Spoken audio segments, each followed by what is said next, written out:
have been in love with acting since I was around the age of 7. But I always hear about the horror stories that come with being a Hollywood celebrity, and some of them are making me rethink this career path. Is anyone else really surprised that Hollywood is being run by something much more powerful and scary that isn't money? Thankfully, some celebrities have been open, well, as much as they could be, about the Illuminati. Historically, this group started all the way back in the late 18th century and refers to its full name, Bavarian Illuminati. This was founded by a German law professor named Adam Weishaupt, who had a passion for ideals that revolved around enlightenment, and by creating this group, he thought it would connect like-minded people who happened to be elites. This was to teach these elites about reason, philanthropy, and other secular ideas that they would use to influence their political decision-making when they were in the right seats to do so. So what exactly did they believe in? Well, they were supposedly anti-clerical, anti-royal, and they very much thrived off the ideals of rational thinking and ruling for oneself. Source Vox states they were closer to revolutionaries than world rulers, since they sought to infiltrate and upset powerful institutions like the monarchy. So how does this tie into celebrities? Well, people speculate that the Illuminati uses these celebrities to influence us, with ways I'm not necessarily sure myself,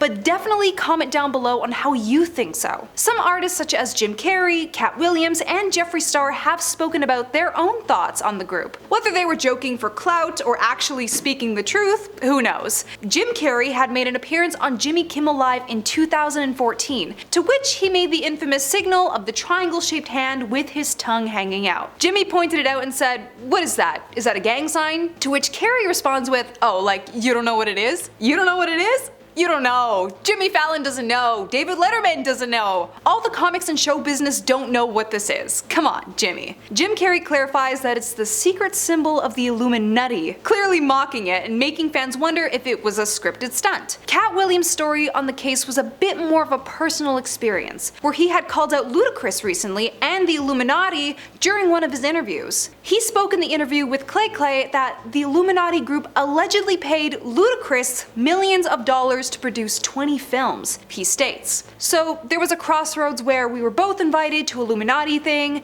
and it had to be one or the other of us, and decisions had to be made. So it was both of us. We were equal. One of us had to cut off all their hair and couldn't do the sideburn thing no more, with the points. And the next person, they said, was going to get $200 million because they were going to pay him $10 million a movie to do 20 movies. And that's how the conversation happened. One of those persons turned out to be Ludacris, and the other person turned out to be Cat Williams himself. Jeffree Stars' case, I'm still figuring out if it was supposed to be a joke or if he was serious about it, but he was also asked about the Illuminati back in 2023 during an interview with Bussin' with the Boys. They questioned him if it was real, to which he responded with, yes, going even further with explaining that there are evil things happening in Hollywood. The Illuminati is money-based, and all these celebrities being used are their vessels. Jeffree couldn't explain further on this, since he claims he escaped from the group in 2021, and was worried if he spoke more about it, he would get harmed in some way. Some spooky stuff going on in Hollywood right now. Starting out in the acting industry so young is incredibly difficult to balance properly, especially when you still have math homework to worry about, but also your lead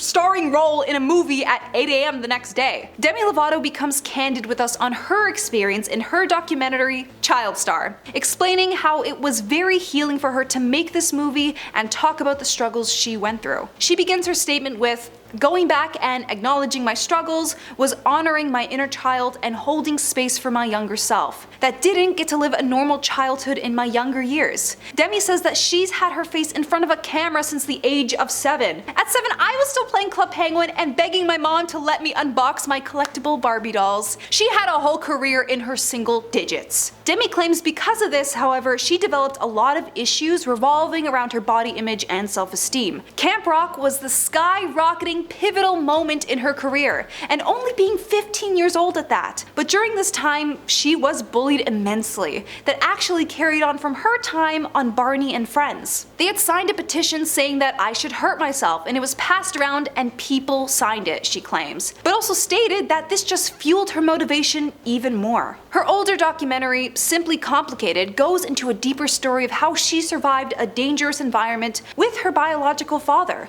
struggles with substance abuse, abuse, and issues when it came to food. She claims she's exposed everything about her life on it and didn't take out anything because it was too personal. Today though, she's become much better with substance use, although is very open that body image issues are still lurking around in her mind. I really only know about Mel Gibson through South Park, when they're making fun of him for being mentally unstable, the movies he's produced, and overall being a supposed weird guy. However, in 2023, an interview for Hollywood Conversations resurfaced about Gibson when he was being asked about the upcoming movie Sound of Freedom, which he wasn't necessarily a part of, but a lot of users claim that he used this interview to speak about the supposed evils going on in Hollywood. He referred to this area that this was all happening in as the town, to which why people are making connections to Hollywood, since many people used to use this word Tinseltown when describing it, alluding to its glittery and magical appeal of movie magic. In the full 1998 interview with Mitte, the specific context we're talking about here is how disposable actors are, being big stars for one moment and then absolutely nobody the next. Figgis brings up the topic of a social contract that supposedly goes on in Hollywood, to which Gibson explains, the social contract, you can't get mad.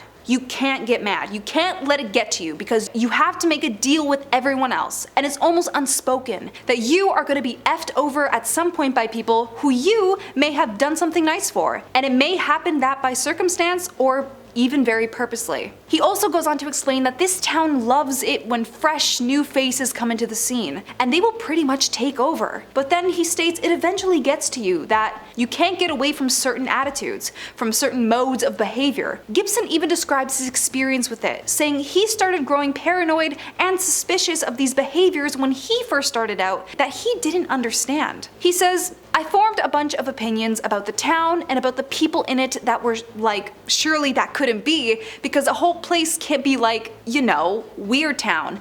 Where the strangers wanders in and all the people are in the bar and they all shut up when he looks at them. And they tell you don't go to that house on the hill. It's like that. And then you go away and you think, no, I was wrong. That's insane thinking. I'm paranoid.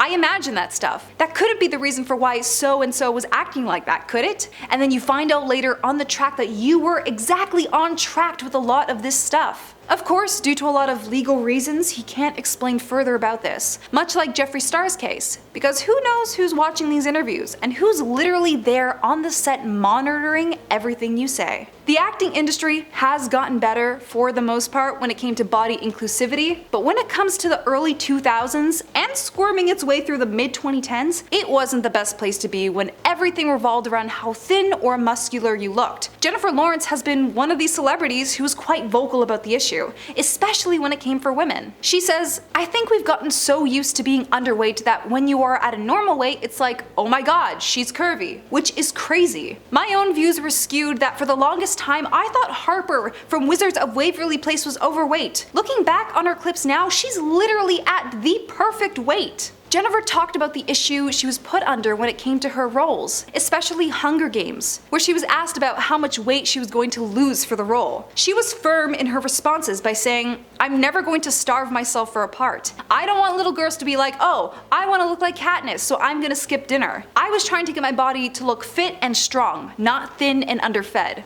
You go, girl, and you killed it in that movie. The Carrie Fisher also suffered through this when it came to Princess Leia in The Force Awakens, where she was told she needed to lose 35 pounds for her return. I'm in a business where the only thing that matters is weight and appearance. That is so messed up. The sad truth of the industry. RJ Mitte, a star from Breaking Bad, has spoken out to Hollywood telling them to cast people with physical disabilities for characters that have physical disabilities. He was extremely grateful for his role on Breaking Bad, since apparently it's been reported that 95% of actors who are playing characters with disabilities are able-bodied actors. Not only that, maybe even one day of having people with disabilities playing characters that aren't all about their disabilities. I would love to switch on my TV and see a disabled person talking about something they're genuinely interested in or acting out a part that doesn't just focus on their impairment, states RJ. When people are placed in a career where their appearance is the sole breadwinner and they are seen as nothing more than just that,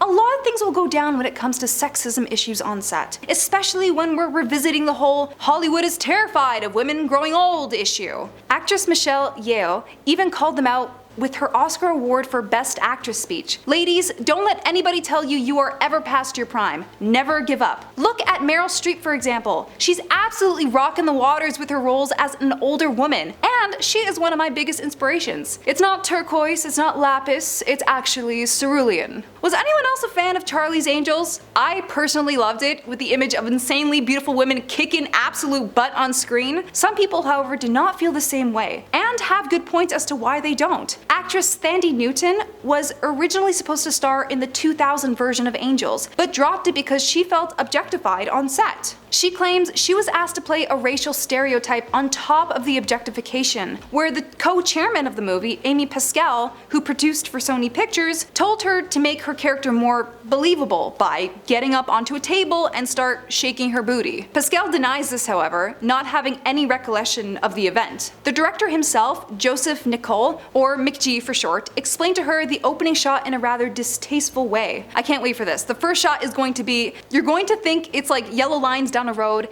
and you pull back and you realize it's the stitching, because the denim is so tight on your butt it's going to look like tarmac. Which didn't even end up happening, because if I recall, it starts off with the scene being on a plane. I do see where she's coming from, because that description is hilariously bad, but everyone views the movie differently, including me, and I'm still going to love it. Yes, Hollywood is chock full of its ups and downs, but I still want to try and pursue it. Maybe by the time I get my big break, things will be a little different. So that's like in what?